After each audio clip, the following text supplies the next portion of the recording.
Welcome back to the Soul Lounge. The lady DJ here in the VIP room with one of the most incredible voices that you may or may not have ever heard. She is a Grammy-nominated vocalist. Stevie Wonder called her incredible. Essence Magazine, one to watch. And Billboard Magazine, the next big thing. Wayna is inside the VIP lounge. How are you? I'm doing well. Thank you, Shawna. Good. How are you? I'm wonderful. It's such a pleasure to have you. Oh, it's so great to be here. I know we kind of had to hurry up and get you in because you've got a really big development. We're going to talk, right? We're going to talk about that a little later. But you're glowing. I know that's so cliche, but you're beautiful and you're glowing. Thank you. How are My you feet feeling? are glowing too. I think. Are they glowing? They're expanding. No, I absolutely understand. I've been there. So also congratulations on the most recent project, the Thank you. Expats. Thank you. Yeah, I'm so excited to share it with the world. It's been a labor of love for the past 2 years. So it feels so good that the first baby came out. Now this baby's coming. Yeah. And we're going to talk about the first baby because the first baby earned you a Grammy nomination. Yes. Yeah, and we're going to talk about that in a little bit. But this baby looks a little different or sounds a little different from the first one. It took you a couple of years, but why don't you kind of give us a sense of what this project is about? Because I know it's very personal for you.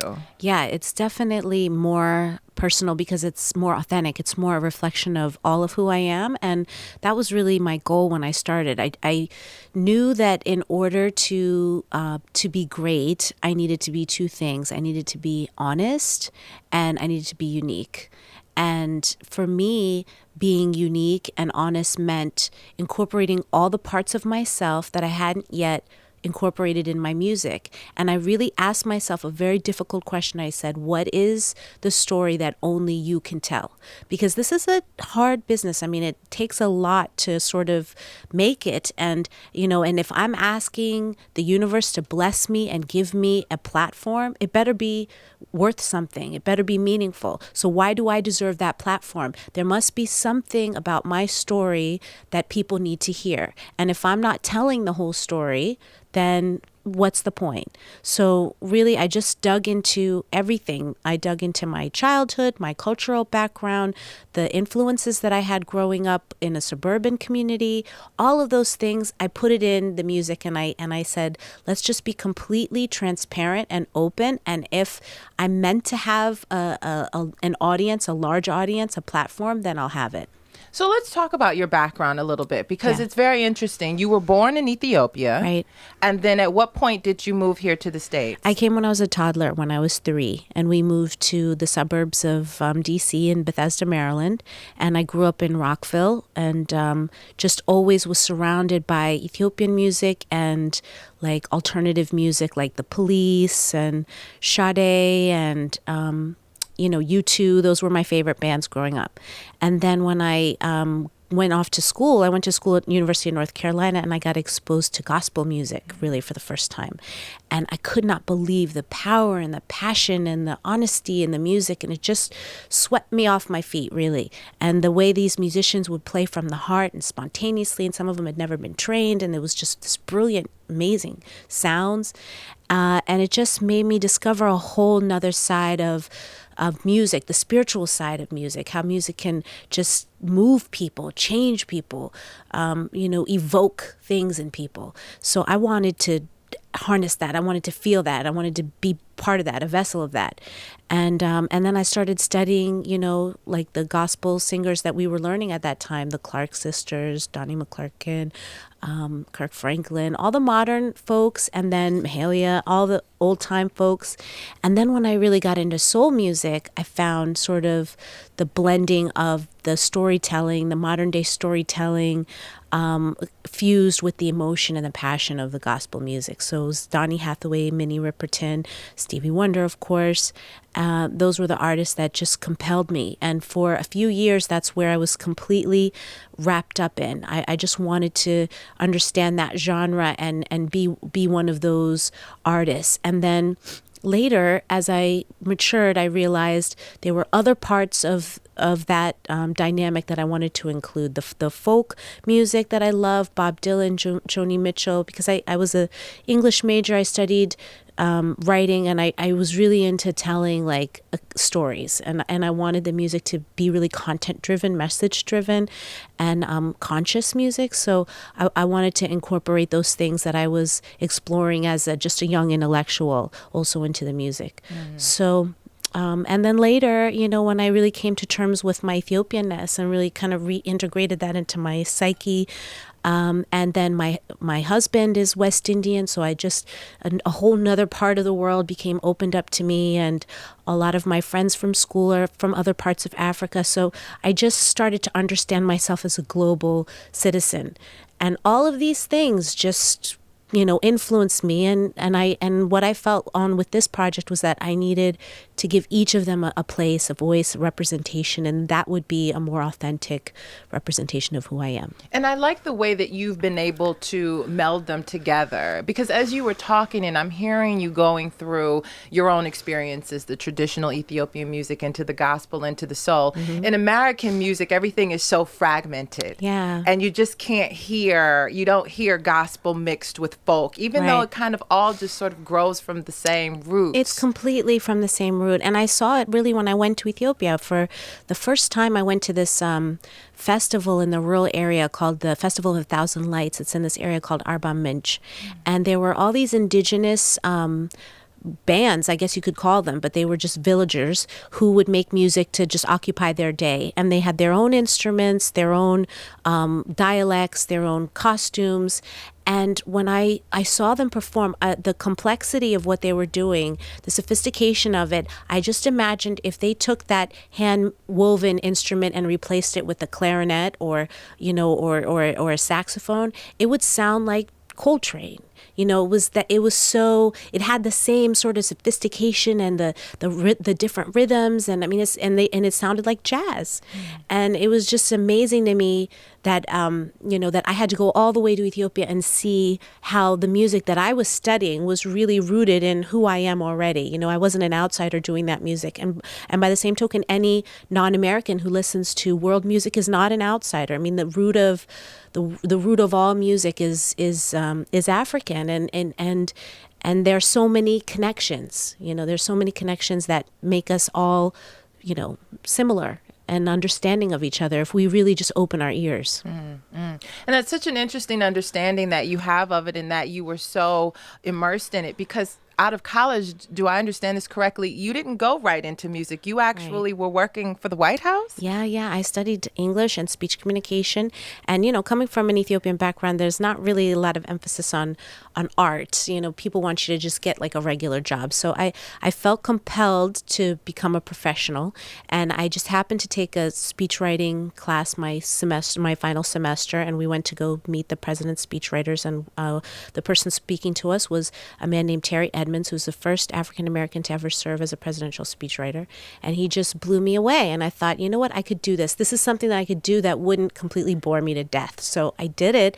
I really enjoyed it. It was really challenging. It was really inspiring. I loved the brilliant people I was working around, but it wasn't the true fulfillment of what I had inside. It was like just a suit I was wearing, and I could do it, but it wasn't the best of what I had to give the world.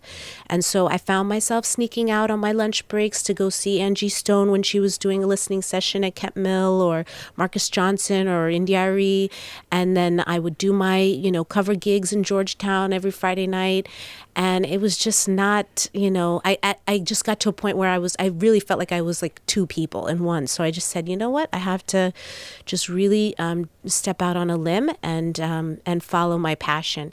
And what I found was that my fear about doing an unconventional job or not being respected as a, writer or a, whatever sophisticated, thing my family was proud of me for having become, was completely unfounded, because most of the people around me, in fact, all of the people around me, seemed to have their own private dreams and aspirations that they had put to the back burner to do the conventional thing or the respectable thing or the responsible thing.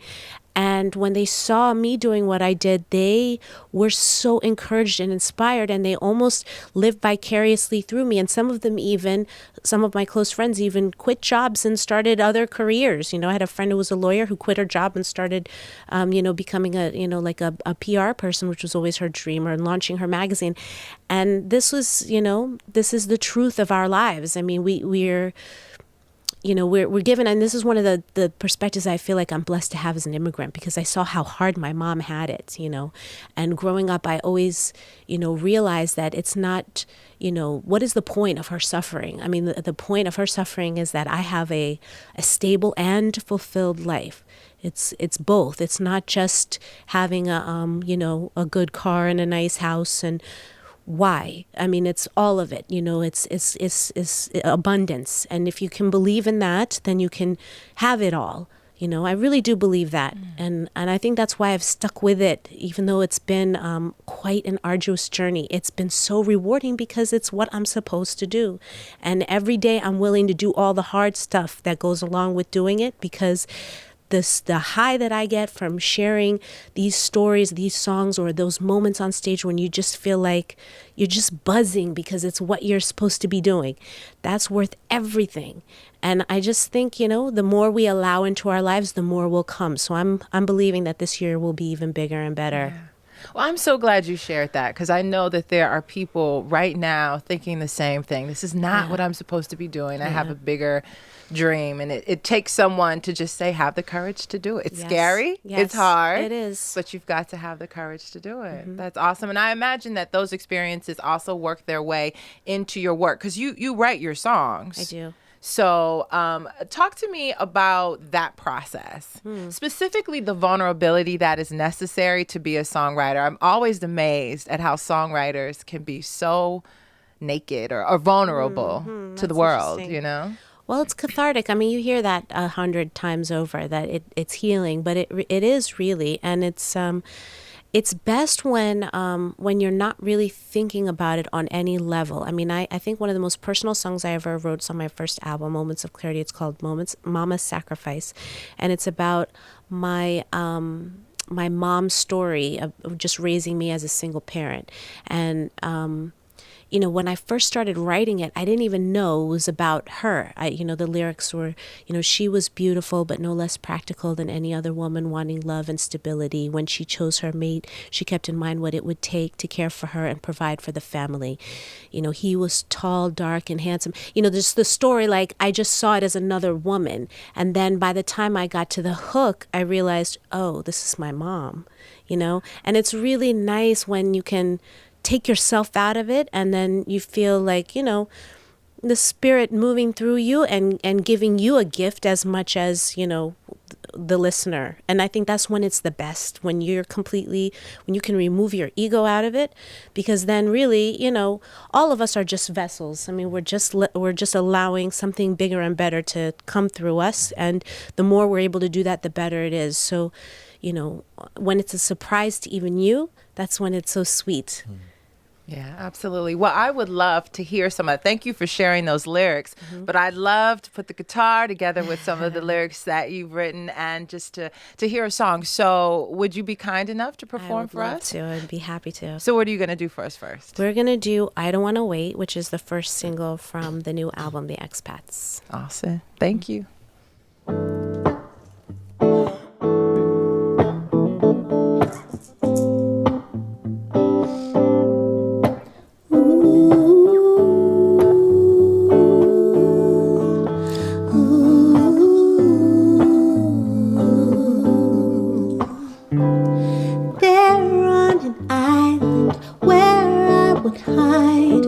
Gaze in the water, I never went under. I saw promise, love that was honest.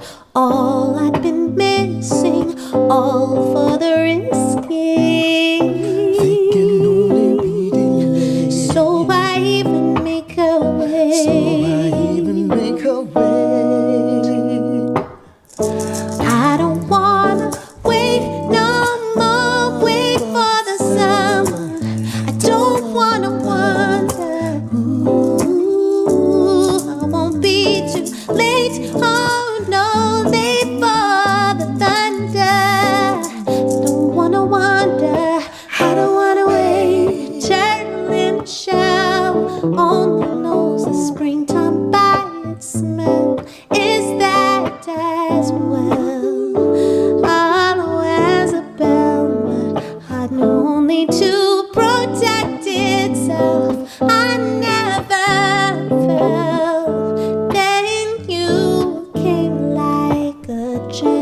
gentle breeze, a breeze. Fate can only be delayed, so I even make a way. I don't wanna wait no more, wait for the summer. I don't wanna wonder, ooh, I won't be too late, oh no, late for the thunder. I don't wanna wonder, I don't wanna wait, I don't wanna wait no more, wait for the summer. Don't wanna wonder,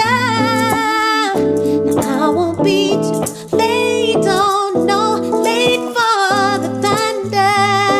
I don't wanna wonder, I don't wanna wait no more, I don't wanna wait no more, I don't wanna wait no more, I don't wanna wait no more, I don't wanna wait no more, I don't wanna wait no more, I don't wanna wait no more, I don't wanna wait no more.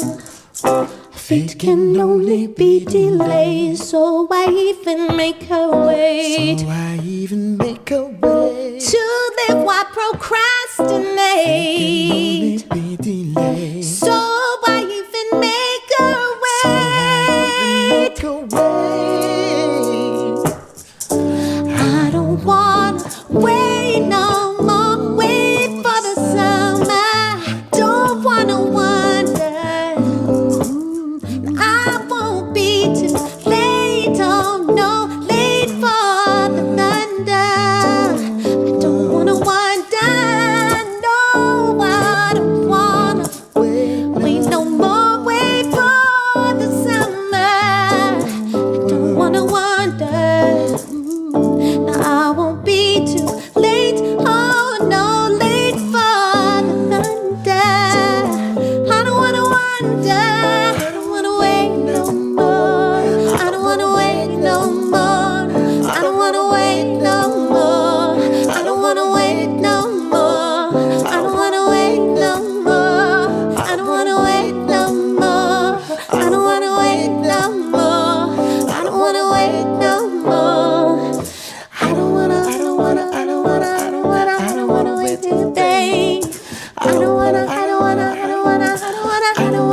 till day. I don't wanna wait till day. Whatever you're waiting for, I don't wanna wait till day. I don't wanna wait no more.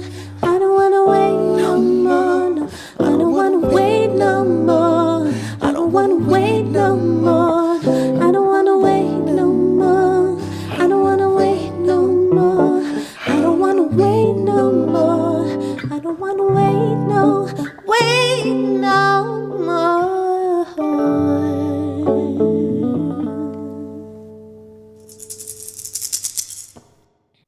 Welcome back to the Soul Lounge. We are in the VIP room with Wayna. I'm the lady DJ. Just sang a beautiful song. Can you please introduce your accompanist, Yes, please. I'm so proud to introduce Chris Rouse, who is a native of Toronto and one of the producers on the album, and played keys and produced the vocals with me on the album.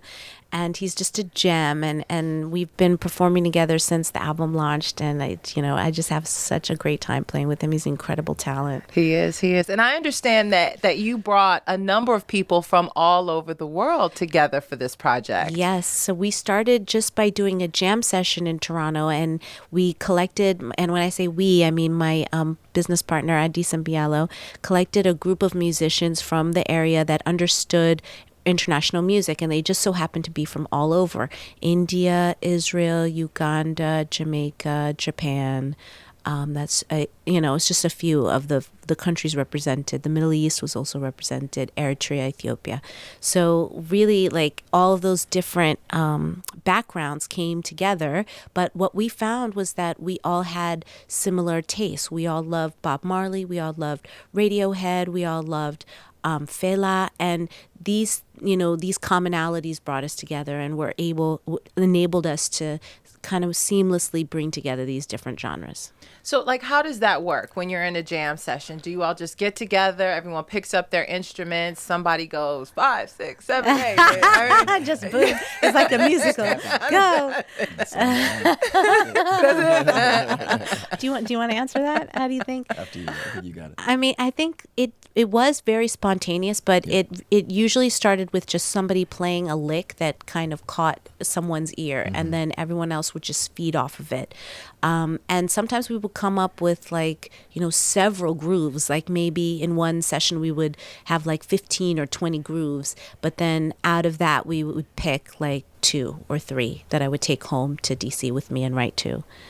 Okay, so you recorded it and then you went back and put the Yep. vocals down, and then out of that Yep. came back. Interesting. Yeah. Interesting. It's incredible. I love the influence, because you can hear those various influences in each of the singles Yeah. on the Expats, which was, like you say, very different from the Yes. first project. And I'd Yes. like to go back just for a moment, Sure. because that first project was it Higher Ground? That was around the time you got nominated for because the Loving You was on Higher Ground, right? Right. Okay. That's actually my sophomore album. My first okay. album is Moments of Clarity. And then Okay. High Ground is a sophomore. All one, yeah. right. And so in 2009, Yes. you were nominated Yes. for the Grammy categories are so different. Yeah, so they it's like changed. best urban alternative, I think Right. was the category Right. back then. Right, yeah. So that had to be nice. Oh, it was incredible. It was the biggest validation that I had gotten up until then, and just gave me the steam to just keep going. It was really, really like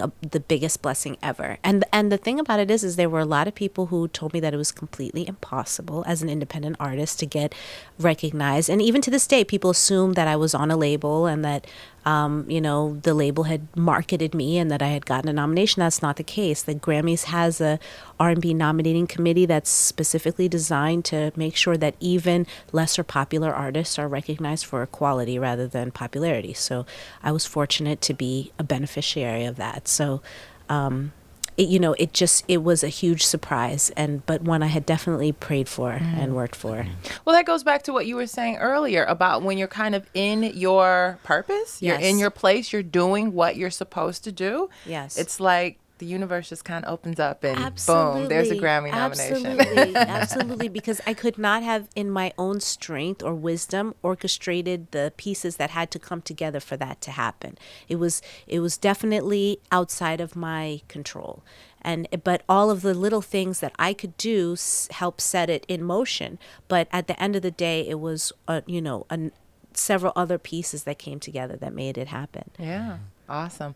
Okay, so you are glowing because you are how far along now with I am child? 6.5, almost 7 months. Okay. Yeah. And this is your second child? My second daughter on the way. Oh, nice. Congratulations. Thank 2 you. little girls. Yes. Oh, how sweet. Now, I have to ask you this because I remember way back when Lauryn Hill was having a baby, and she talked about like the amount of creativity, like all this creative energy that just came out of her. Yes. And I didn't want to get out of the bed. Now, I'm not a songwriter, so maybe that's why it didn't happen for me. But I'm just curious, have you found that to be the case? No. And it's so funny that you said that, because I was thinking that just the other day too while I was driving. I remember, because A Rose is Just a Rose, Aretha Franklin came on, and I remember her saying that she had so many songs she couldn't even sing them. She was just giving them to people. I'm like, golly, I didn't feel that at all.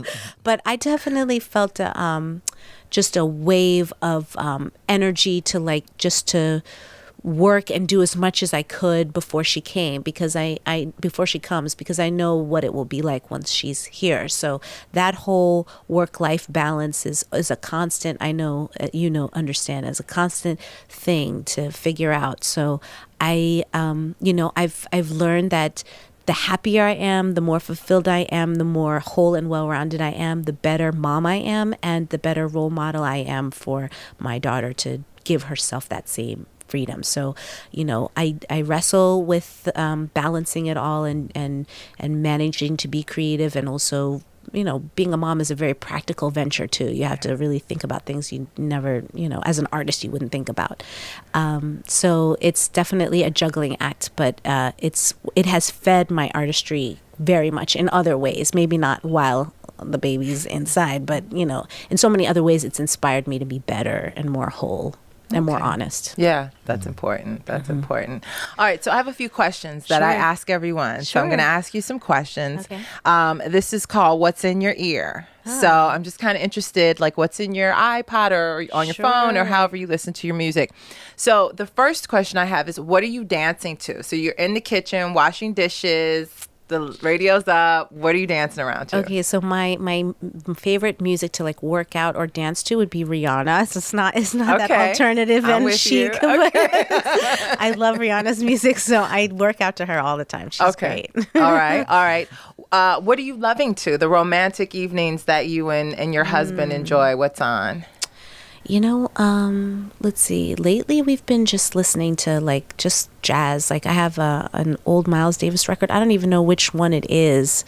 I think I bootlegged it actually. That's why I don't have the name of it. But we like to our lives are so hectic with a toddler. So when we have downtime, it's just like nice instrumentals that just are speaking to you, but they're not speaking to you. So I think like jazz is our favorite. Yeah. Okay. All right. Awesome. What lifts your spirits? Who lifts your when on those days when you're just not feeling it? An artist. An artist or a genre, a specific song? Yeah. It's funny. I have to say, like when I really need a pick me up, I don't so much go to music, and the irony is that and lately, because I've been working so much, that it's like the music makes me think, right? So I tend to like listen to an audiobook or a speaker. So those are the things that really feed me. So I've become a recent junkie of the TED Talks app. So I just watch that like when I feel like I need a little stimulation or a little inspiration. It always gets me going when I see these dynamic, amazing people and they're sharing these really powerful ideas. And I almost always relate to all of them, even though, they're on so many different subjects. So that's been my thing lately. Like I wash the dishes to the TED Talks, and I just set up the TV in our kitchen so that I can put my little Netflix on and, watch it. And it just, I don't know, it inspires me. Yeah. Awesome. Well, you inspire me, and I could literally sit here and talk to you for hours. Oh, but alas, we both have things to do. So if you don't mind, would you take us out with another song? I would love to. This is called Send It Away. And just to preface it a little bit, it's about the idea of letting go of those things in our life that don't fit us. And sometimes as women, especially, we have a tendency when things come into our life that aren't right for us, we try to contort ourselves to, fit it or make it fit into our lives, when what we should do is just easily send it away. The same way that we would send away a letter that came to us that was addressed to the wrong person, or a meal that was brought to us by a waiter that isn't what we ordered. If we could just easily send those things away, just skip that whole process and just get to the stuff of just letting it go, how much easier and carefree would our lives be? Indeed. I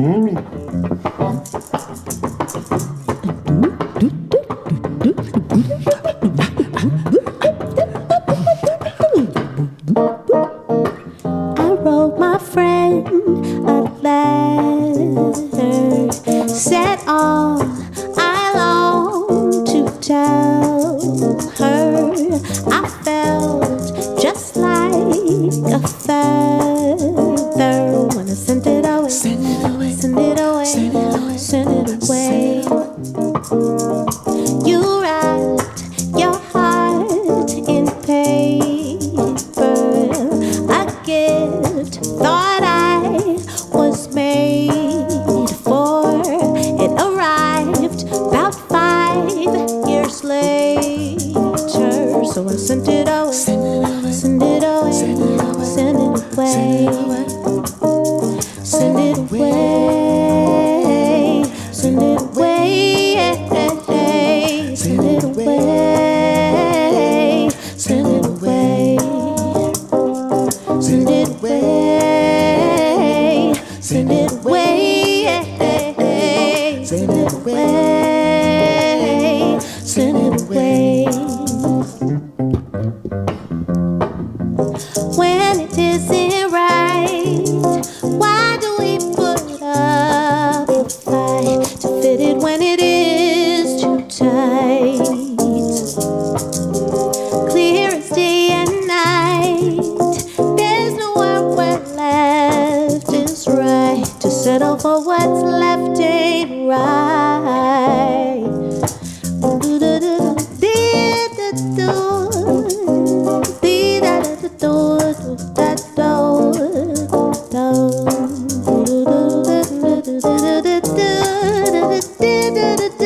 didn't order. Why live to please the waiter? Send it away, send it away, send it away, send it away, send it away, send it away, send it away. Oh, send it away, send it away, send it away, send it away. When it isn't right, why do we put up a fight to fit it when it is too tight? Sure as day and night, there's no world where left is right. To settle for what's left ain't right.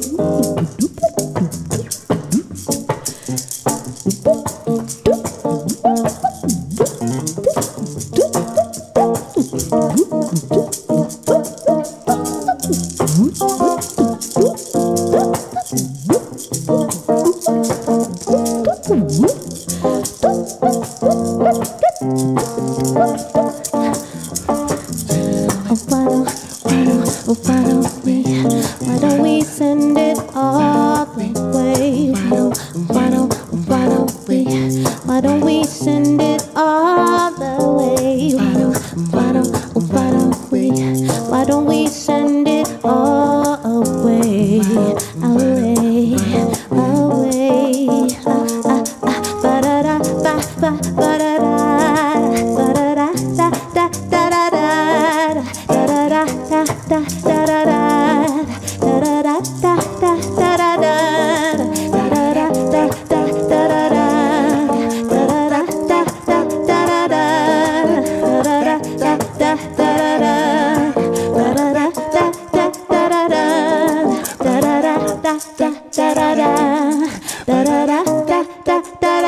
why don't we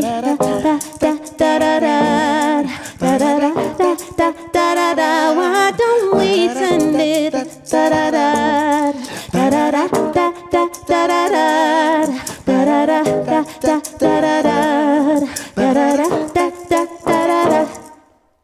The album is called The Expats, and it is in stores now. Wayna, Chris, thank you so much, and thank you for joining us inside the Soul Lounge. Until next time, peace.